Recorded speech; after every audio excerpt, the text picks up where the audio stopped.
Hello everyone. Today we will be discussing how a layered approach of email security gateway can protect your organizations from multitude of threats. First of all, we need to understand why need for the complete email security. The first one is stop email threats at the perimeter. So this is what we're trying to stop. A flood of unwanted and dangerous emails, spams, attempt to steal your information through phishing and harmful viruses and malware. So we need to filter this out before they reach anyone's inbox. Number two is email policy enforcement. So this is about making sure everyone follows the organization's rule for the email use. So we can use technology to enforce these policies automatically, like blocking certain type of attachment or content. The next one is protect confidential informations. So these confidential informations actually we can add to the outbound delivery, and so we must prevent sensitive data from leaving the company via email. So this includes things like intellectual property, customer data, and anything covered by the privacy regulations. So we need to ensure the compliance.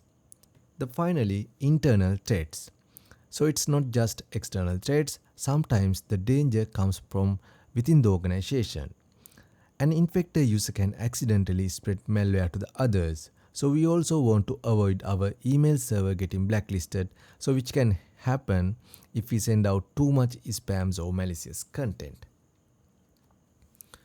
So let's talk about the comprehensive email content security, which can provide the email security gateways. So email security gateways provide comprehensive email security, so which can include the inbound filtering, outbound filtering, and as well as it provide email content as well.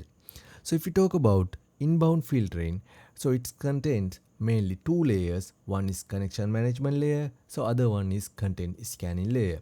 Also, advanced threat protections can include the inbound filtering as well. First of all, if we talk about the connection management and content scanning, we check the who is sending the email by looking at the header informations. Generally, this email header contains connection details of email like prom address, domain, and the send IP. So by analyzing this connection management layer, that means the header details, so we email security gateway can prevent high volumes of spams and also the phishing emails. So then actually we can scan the content of email itself to see if it is safe or actually we are looking for the anything suspicious. So content scanning layers or actually apply for the email body and the attachment. The next one is advanced threat protection. So advanced threat protections means if there is an attachment, email security gateways take extra precautions and it analyzes it in a safe isolated environment we call as a sandbox. So it involves executing potentially dangerous files in a controlled environment to observe their behavior without risking the organization's network. So generally this actually the email security gateways use cloud-based sandbox, and actually this dynamic analysis helps to identify zero-day threats and other advanced malware that may evade traditional signature-based detection. So let's talk about the outbound filtering. So email going out of our organizations generally.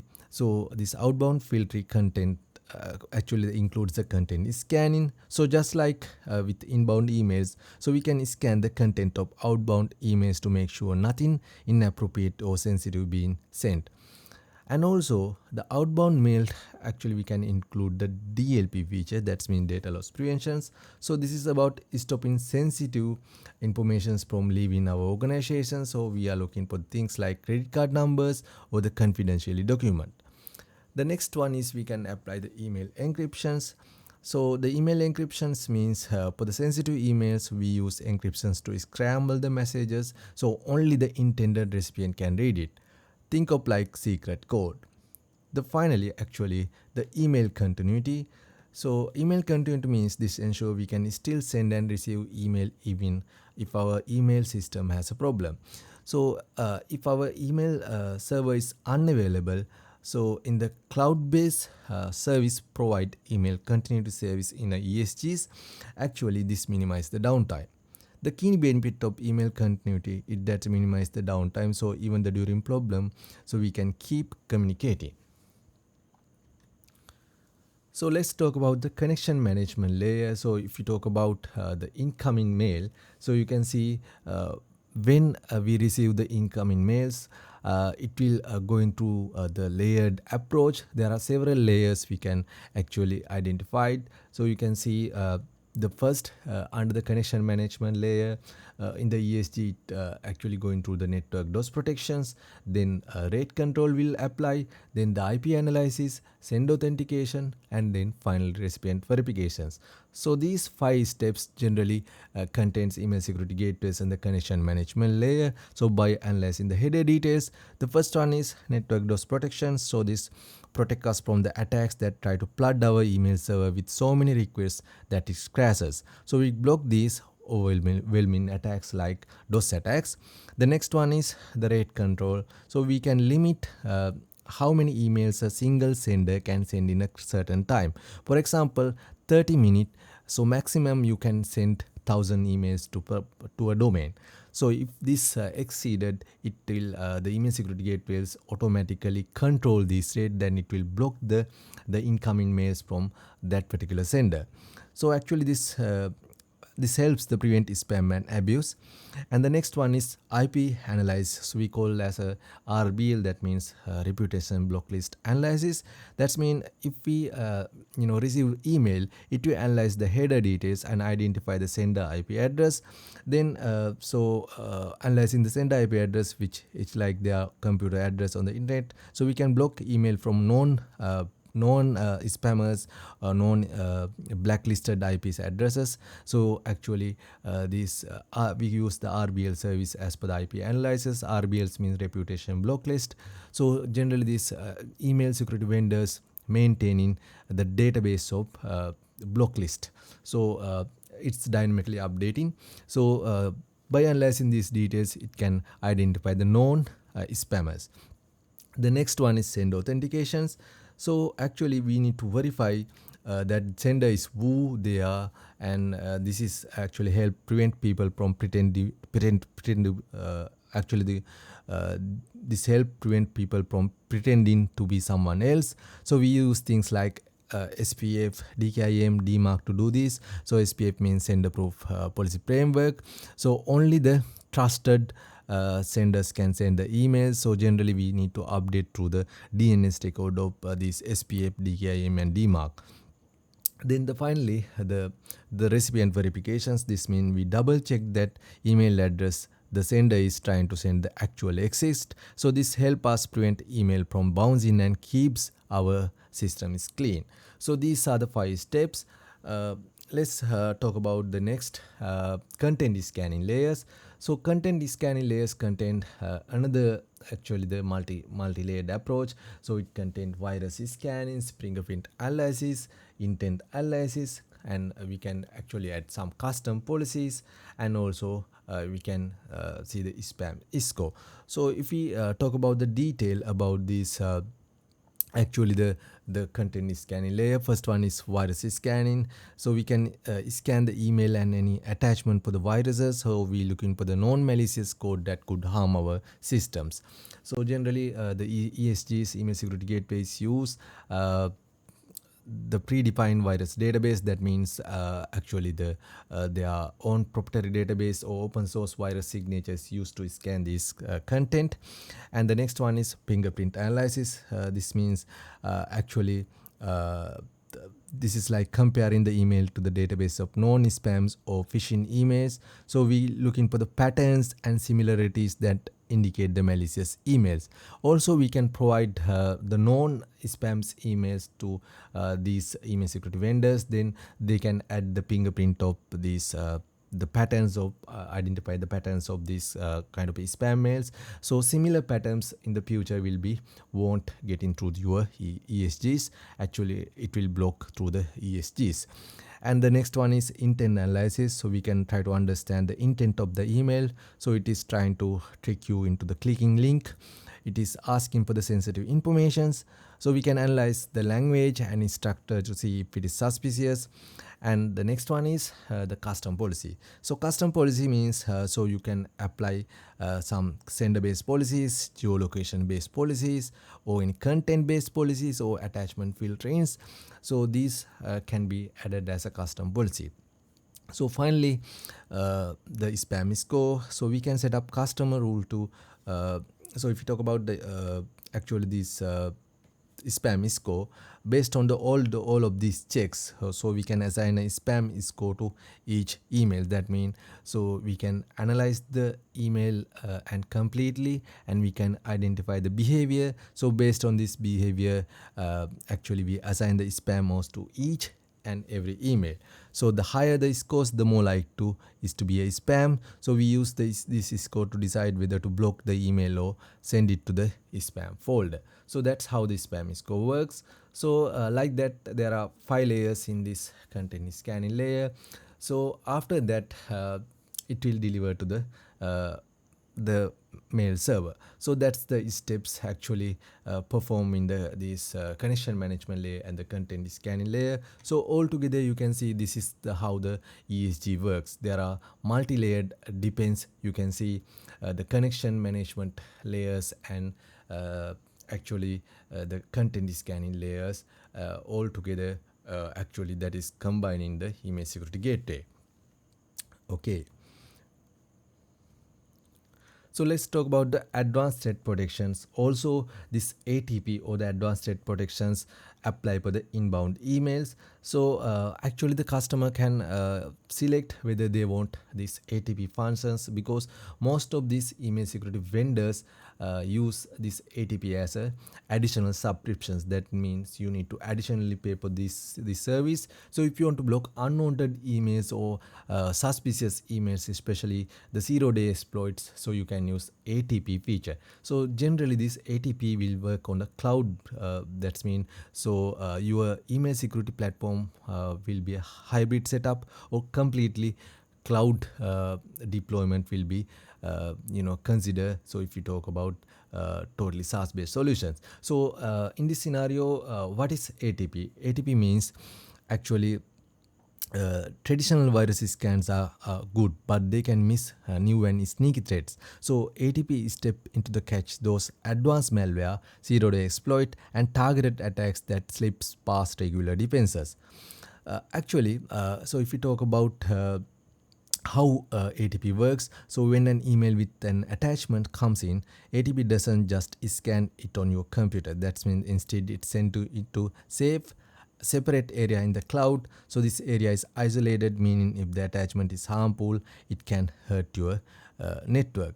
So if you talk about the diagram, so you can see diagram shows the process. The email with an attachment comes in, and then it's unknown attachment, and then it's meaning we haven't seen it before. So ATP scans started and it's in isolated cloud environment. So if it finds something suspicious, so you can see if it is suspicious like a new type of malware, it's blocked the entire message, and so this preventing it from ever reaching your inbox. So actually in this ATP scenario, so you need to change the MX record to this cloud-based ATP service. So once it scans, then so if it is malicious, it will block. If it is not malicious, then it will deliver to your on-premise ESG or the mail server. So that's how it actually works. Actually, in short, ATP add an extra layer of security by testing attachment in a safe environment before they can do any damage. So it's like having a quarantine zone for the potential dangerous flight. So this is we talk about this hybrid deployment. So if we talk about this ATPs, so generally the MX is point out to a cloud ATP service. So you can see inbound mails going through the cloud ATP, sandbox applied. Then also this cloud ATP provide spoofing and actually the filtering service as well. So in here actually, so if you think like if your ESG or the mail servers are down, then cloud ATP can actually spool your emails. That means it will add actually email continuity to your environment, and so it ensure the continuous email availability, and also you can see once it is scanned in the cloud ATP, so it will deliver to the email security gateway, on-premise email security gateway. And then so email security on-premise email security gateway has multiple layers of scanning this inbound email. So once it complete, so it will deliver to the mail servers. And so if you consider in the cloud, totally cloud deployment, both this ATP and email security functions include that totally in a one package that is on a SaaS based service. So in this scenario, so we can think like this ATP on a cloud, so ESG on a on-premise. So if you talk about the outbound mail flow, so the mail server going to the ESG first, then it will directly go to the internet rather than going through the ATP. So only the ATP apply for the inbound delivery. So finally, in detail, so this is the hybrid kind of a deployment. So you can see email security gateways. This is on-premise, and this is your on-premise mail server. So you can see this one is a cloud layer ATP service, and so you can see through the internet, inbound emails are coming into the cloud layer. So your domain's MX code should be point out to this cloud layer. So it will scans the DDoS, ATP, and anti-spam feature in the cloud layer. So once it scans, so you have configured the next stop. That's mean your the mail server as your ESG's public IP. So then it will deliver to the public IP of email security gateway.